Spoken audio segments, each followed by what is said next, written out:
გამარჯობა დღის მთავარი თემები და სტუმრებით ეთერშია დღის ქრონიკა. არჩევნები და არჩევნების დღეს განვითარებული ძალადობრივი მოვლენები ის რაც 4 ოქტომბერს მოხდა საქართველოს საგარეო საქმეთა სამინისტრომ ქვეყანაში აკრედიტებულ ელჩებს გააცნო. რათა არასწორი აღქმების და წარმოდგენების ნაცვლად ქვეყანაში მიმდინარე მოვლენებს ობიექტური შეფასება მიეცეს. მიუხედავად ხელისუფლების დამხობის საჯარო მოწოდებებისა, რომლითაც გაჯერებული იყო საჯარო სივრცე 4 ოქტომბრის აქციამდე. მიუხედავად იმისა, რაც ხდებოდა 4 ოქტომბრის ღამეს პრეზიდენტის სასახლესთან დიპლომატების ნაწილი დუმს. საქართველოს ხელისუფლებისთვის განსაკუთრებით ხმამაღლა ეს დუმილი ბრიუსელისგან ისმის. ევროკავშირი 4 ოქტომბრის ღამის პროცესების შემდეგ მხოლოდ კაია კალასის და მარტა კოსის წერილობითი განცხადებით შემოიფარგლა, რომელშიც არჩევნებისთვის შექმნილ არასათანადო გარემოზე, ინკლუზიური დიალოგის აუცილებლობასა და უსაფუძვლოდ დაკავებულების გათავისუფლებისკენ მოწოდება იკითხებოდა. დღეს კი ელჩმა ჰერჩინსკიმ მედიას ამ განცხადებაზე მიუთითა და თქვა, რომ მას დასამატებელი არაფერი აქვს. თუ სახელმწიფო ინსტიტუტებზე შტურმს არაკონსტიტუციური გზით ხელისუფლების დამხობისკენ მოწოდებებს და პოლიციელებზე თავდასხმას სახელი არ დაერქმევა, ეს შესაძლოა განიხილებოდეს ირიბ წახალისებად. ასეთია საგარეო საქმეთა სამინისტროს პოზიცია. დიპლომატების ნაწილის მსგავსი დამოკიდებულების მიუხედავად მმართველი პარტია მიიჩნევს, რომ ელჩებს საქართველოდან არავინ გააძევებს, რადგან ეს კონტრპროდუქტიული ნაბიჯი იქნება. ვიდრე ქვეყნის გარეთ საქართველოში მიმდინარე პროცესების მიმართ განწყობები 4 ოქტომბრამდე არსებულის იდენტურია, არ შემდგარი დამხობის შემოქმედებს წინასწარი პატიმრობა შეუფარდეს. დაკავებულები და მათი დამცველები პოლიტიკურ მოტივზე საუბრობენ. პოლიტიკურ სარცულს ეძებენ ოპოზიციის მხარდამჭერები იმ 13 პირის საქმეშიც, რომლებიც შაბათ ღამეს განვითარებულ დანაშაულებრივ მოვლენებთან დაკავშირებით 4 მუხლით აღძრული სისხლის სამართლის საქმის ფარგლებში აიყვანეს. დაკავებულთა საქმეები ვითარება პოლიტიკურ ველზე და ურთიერთობა საგარეო ასპარეზზე იქნება ჩვენი დღევანდელი სასაუბრო თემა. დღის ქრონიკის სტუმარია პარლამენტის ადამიანის უფლებათა დაცვის კომიტეტის თავმჯდომარე რატიო ნათამიშვილი, მოგვიანებით კი სტუდიაში შემოგვერთდება დიპლომატი კოტე ჟღენტი. რატიო ნათამიშვილი ჩვენი პირველი სტუმარია, მოგესალმებით ბატონო რატი, მადლობა გადაცემაში მონაწილეობისათვის. არჩევნების შემდეგ ეს დღეებია ხელისუფლებას აქვს მოლოდინი ბრიუსელისგან მოისმინოს ობიექტური შეფასება 4 ოქტომბრის ღამეს მომხდარზე. თუმცა ჯერჯერობით ხედავთ პოზიცია ისაა, რაც ამოვიკითხეთ კაია კალასის და მარტა კოსის წერილში. ელჩმა ჰერჩინსკიმაც მედიას როგორც უკვე აღნიშნეთ, დღეს ისევ ამ წერილზე მიუთითა და თქვა, რომ მას დასამატებელი არაფერი აქვს. თქვენ როგორ აღიქვით ეს განწყობა? ეს არის იმ ქუჩის პროცესის მხარდაჭერა ქართული ოცნების წინააღმდეგ თუ ჯერჯერობით თავის შეკავება იმ ხელისუფლების მხარდაჭერისაგან, რომლის მიმართ კრიტიკული პოზიცია ჰქონდათ ამდენი ხნის განმავლობაში? მოგესალმებით ნათია, მადლობა ამ შესაძლებლობისთვის. პირველ რიგში ობიექტური და სამართლიანი შეფასებები თანაბრად ჭირდება ყველას.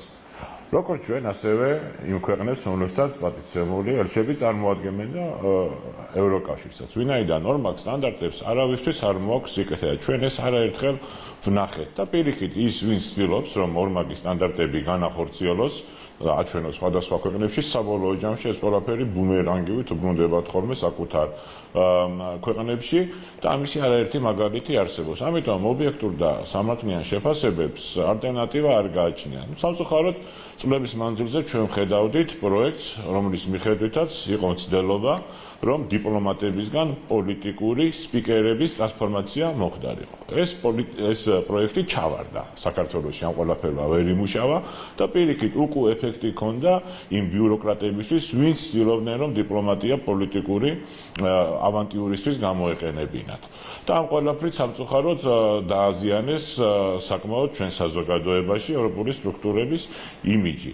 სამწუხაროდ ორი ქალბატონის ის წერილიც ამ კონტექსტში იკითხებოდა მხოლოდ ვინაიდან იქ ჩვენ ვერც ობიექტურ, ვერც სამართლიან შეფასებებს ვერ ხედავდი და ის მომენტიც რომ თუნდაც არ იყო აღნიშნულიო სინამდვილეში ძალადობა განხორციელდა მხოლოდ ერთი მხრიდან და ეს ძალადობა 4 ოქტომბრამდეც მათი მხრიდან იყო წახალისებული და ყველამ კარგად ნახა რომ ჩავარდა და რა თქმა უნდა სხვა გაგრძელება ამ ყველაფერს არც ჰქონდა არანაირი პერსპექტივა მიუხედავად ამისა მაინც ამ შემთხვევაშიც ვერ ნახეთ ობიექტური შეფასებები მაგრამ ჩვენ ვიმედოვნებთ რომ საბოლოო ჯამში დიპლომატია დაუბრუნდება დიპლომატიას და დიპლომატია არ იქნება გარე სპიკერობის რაღაც პროექტი რა ფაქტობრივ მოცემულობებს შეიძლება ეყრდნობოდეს ეს იმედი ბატონ რატი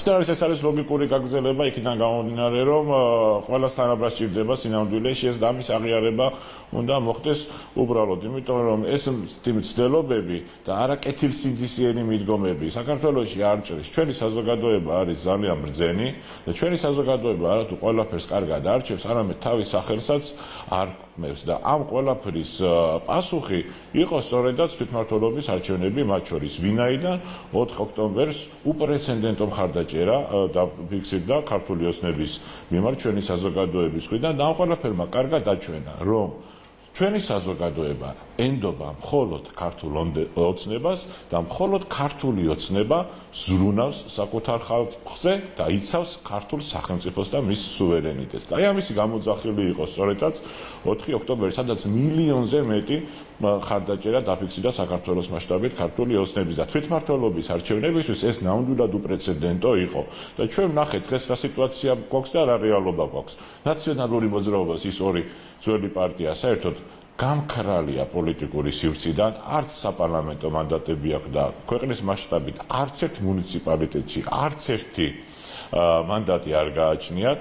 რაც შეეხება გახარიას პარტიას, საერთოდ ვერ გადალახა ბარიერი და საერთოდ ვერ მოხვდა თბილისის საკრებულოში და რაც შეეხება ლელოს, 2 მანდატი 50 მანდატიდან 2 მანდატი მოიპოვა საკრებულოში.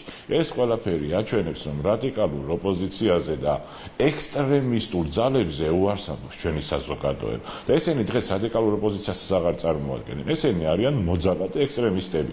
რაც ჩვენ ნახეთ 4 ოქტომბერს თვალსაჩინოდ ეხლა ვინ ცდილობს რომ თითქოს გაიმიჯნოს, თითქოს რაღაც ესენი არ იყვნენ რომ იძახდნენ რომ ჯერ არჩევნებზე და მერე აკციაზე პოლიტიკოსებზე რომლებიც იდგნენ ამ პროცესების გვერდით და იყვნენ ამ პროცესების მხარდამჭერები, მანამდე მინდა საგარეო ურთიერთობაზე კიდევ ერთი დღევანდელი თემა არ გამოგრჩეს.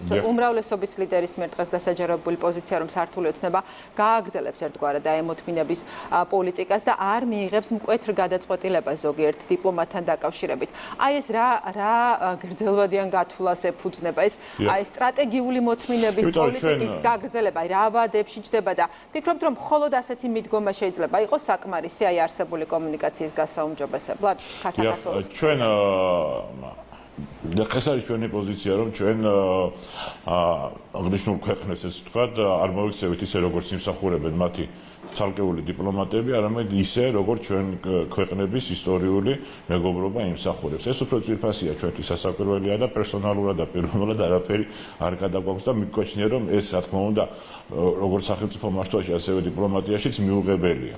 აქედან გამომდინარე ჩვენ ამას უთხრიდებით და ამას უსვამთ ხაზს, თორე ცალკეული ევრობიუროკრატების იქნებიან ისინი დიპლომატები თუ უბრალოდ ვთქვათ სხვა უწყების წარმომადგენლები ფაქტი არის რომ როგორც არ უნდა ეცადონ ჩვენს ქვეყანაზე უსამართლო და სუბიექტური განცხადებებით ვერანაირ ვთქვათ ნეგატიურ გავლენას ვერც ახდენენ და ვერც მოახდენენ.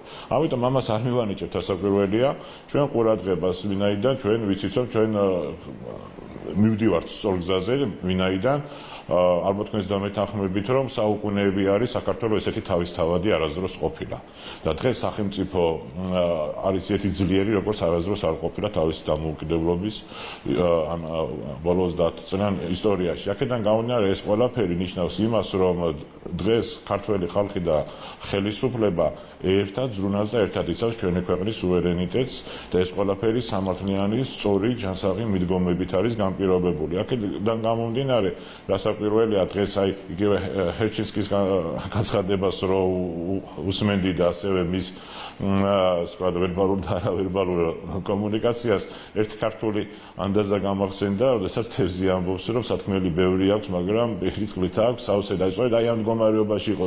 მან კითხვა რომ მე აღარაფერი მაქვს სათქმელი, მაგრამ აქ იკითხებოდა ზუსტად რომ ისიც თვითონაც ძალიან კარგად ბრძნობს და ძალიან ეუხერხულება ეს ვთქვათ ამ უსამართლო კონტექსტში საკუთარი დიპლომატიური კარიერის ეს ვთქვათ კითხვის ნიშნის ქვეშ დაყენება. ვინაიდან დღეს ის არის არა დიპლომატი რეალურად, არამედ ის არის გარე სპიკერი. გარკვეული პოლიტიკური ძალები. აქედან გამომდინარე ფაქტი არის, რომ ეს ევრობიუროკრატები საკუთარ წარმომადგენლებსაც კი ასეთ უხერხემლო მდგომარეობაში აყენებენ, მაგრამ გასაკვირველია სიმართლე თავის გზას ყოველთვის მიპოვის, ვინაიდან ჩვენს მხარეს არის არგუმენტები, ჩვენს მხარეს არის ობიექტიური შეფასებისათვის ყველა შესაბამისი სტანდარტი და რაც ხედავთ იქ ამ ყველაფერს ცხადია სერიოზული ასდენა ამ ყველაფერთან დაკავშირებით, მაგრამ საბოლოო ჯამში დარწმუნებული ვარ, რომ ყველას მოუწევს აღიარება და ქედის მოხრა ქართველი ხალხის. რაც შეეხება უშუალოდ 4 ოქტომბრის ღამე განვითარებულ მოვლენებს და ამ პროცესების მონაწილეებსა თუ ორგანიზატორებს, მათ მხარდამჭერებსა და თანამოაზრეებს ამ პირების დაპატიმრება უკვე მოინათლა პოლიტიკური სარჩულის მქონე საქმეებად.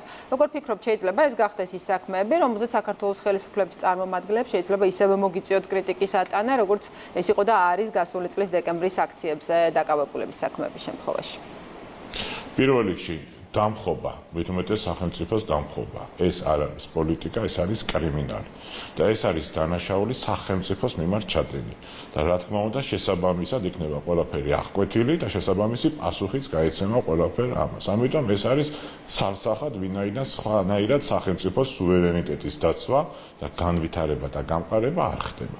აქედან გამომდინარე, ჩვენ ყველამ რა ვნახეთ, რომ ეს ადამიანები თავიდანვე საუბრობდნენ მხოლოდ დამხობაზე, ანუ საუბრობდნენ ძალადობაზე, სინამდვილეში, საუბრობდნენ სახელმწიფოს გადატრიალებაზე და ვის საუბრობდა ზოგადად. ეს ხო ცალკე უბედურებაა კიდე ნაციონალურ მოძრაობას, როგორც აღნიშნე ის პარტია, რომელიც საერთოდ ერთ მანდატს ერთ საკრებულოშიც კი აღარ ფლობს საქართველოს მასშტაბით.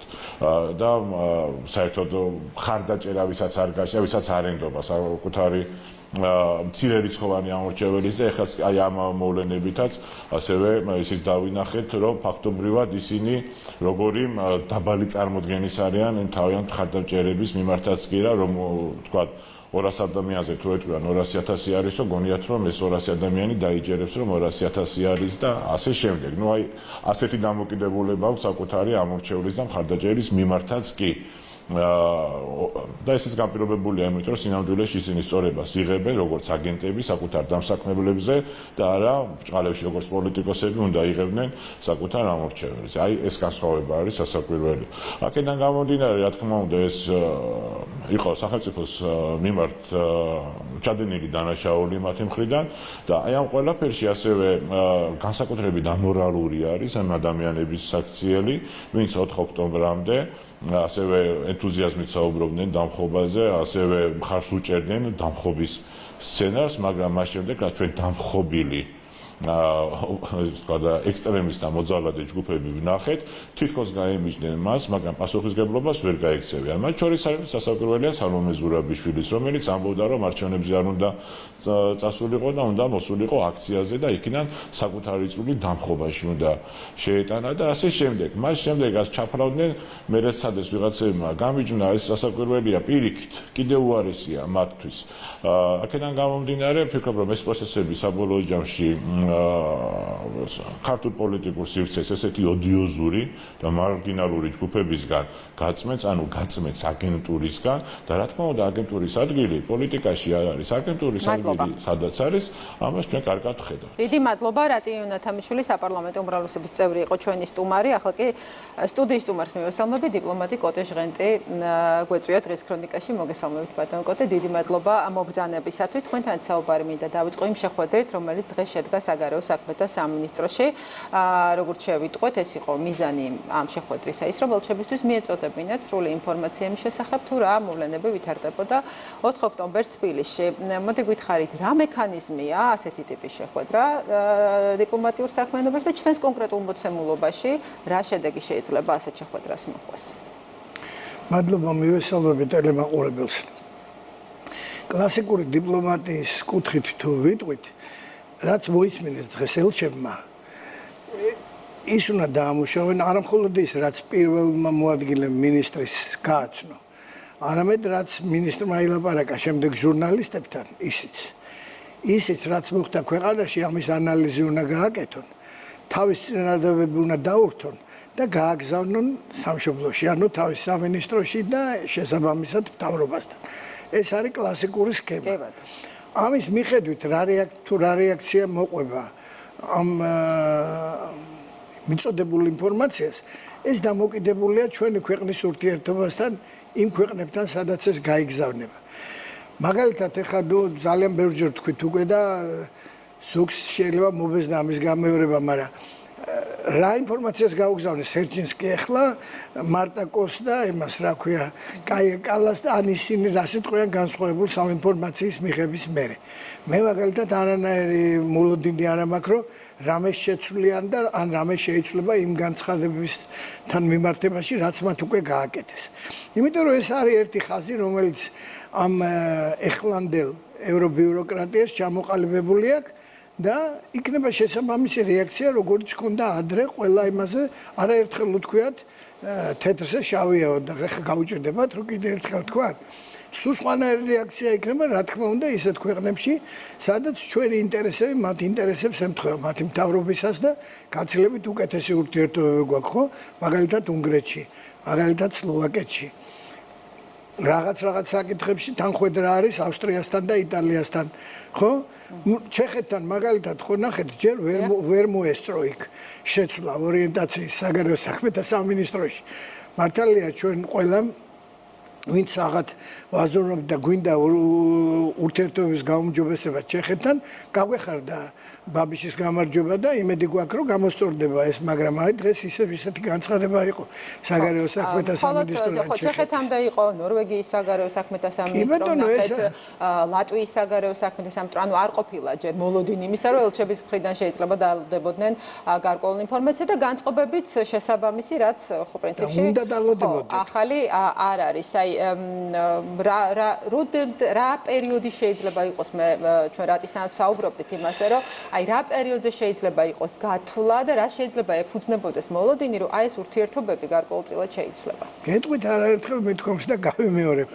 სანამ არ ჩატარდება ახალი ევროპარლამენტის არჩევნები და იქ არ გაიმარჯვენ ისეთი ძალები რომლებიც აი ქვეყნების მიხედვით თანდათან იმარჯვებენ აი მაგალითად ახლა ჩეხეთში შეიცვალა ხო სიტუაცია მანამდე უნგრეთს და სლოვაკეთს ჩეხეთი დაემართა იქ სხვა ქვეყნებში შეიძლება შეიცვალოს ეს სიტუაცია მე ამას მოყოდა მთავრობების შეცვლა რა თქმა უნდა შესაბამისად ამას გულისხმობ არჩევნების მერე და მე ევროპარლამენტის არჩევნები სადაც სახალხო პარტია კი არ გაიმარჯვებს თუნდაც მცირე უპირატესობით რომელიც საშუალებას მისცემს რომ კომისრები დანიშნონ მაშინ რა ქვია ევროკავშირის ორგანოებში ან ხელმძღვანელობა დანიშნონ იქ აირჩიონ არამედ სხვა ძალები მოვლენ ის ძალები რომელიც უფრო რეალურად შეხედავენ ჩვენ ქვეყანაში მიმდინარე მოვლენებსაც და ჩვენი ურთიერთობის პერსპექტივებსაც მათთან სხვანაირად არ იქნება მე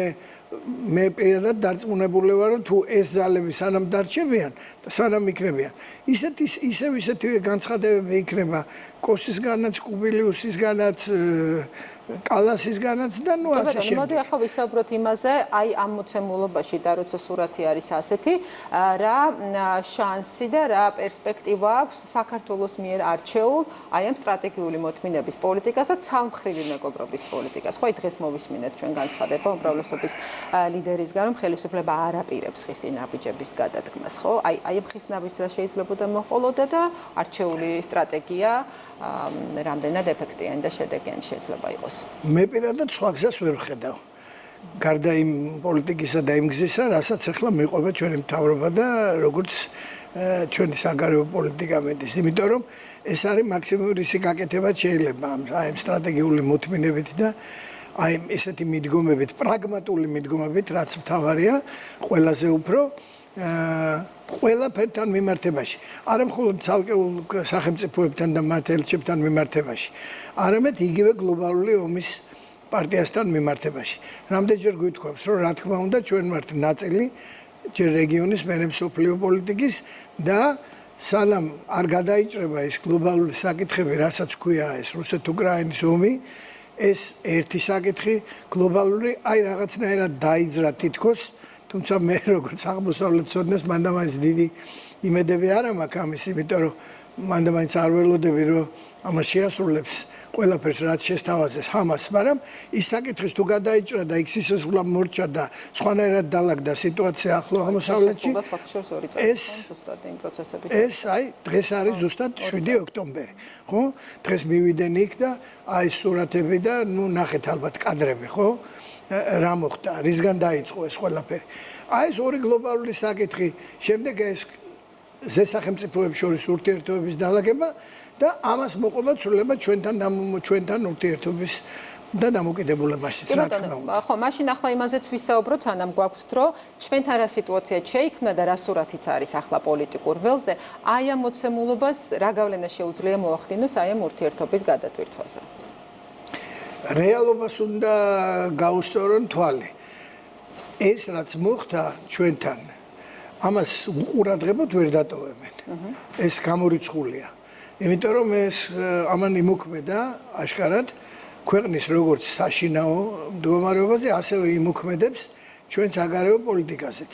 ნიუანსებზე რა თქმა უნდა, არჩევნების შედეგებს გულისხმობთ თუ ღამე მომხდარს? არჩევნების შედეგებს პოლიტიკურ ყველაფერს შედეგებს აი ამ მომხდარს და ამაზე რეაქციას.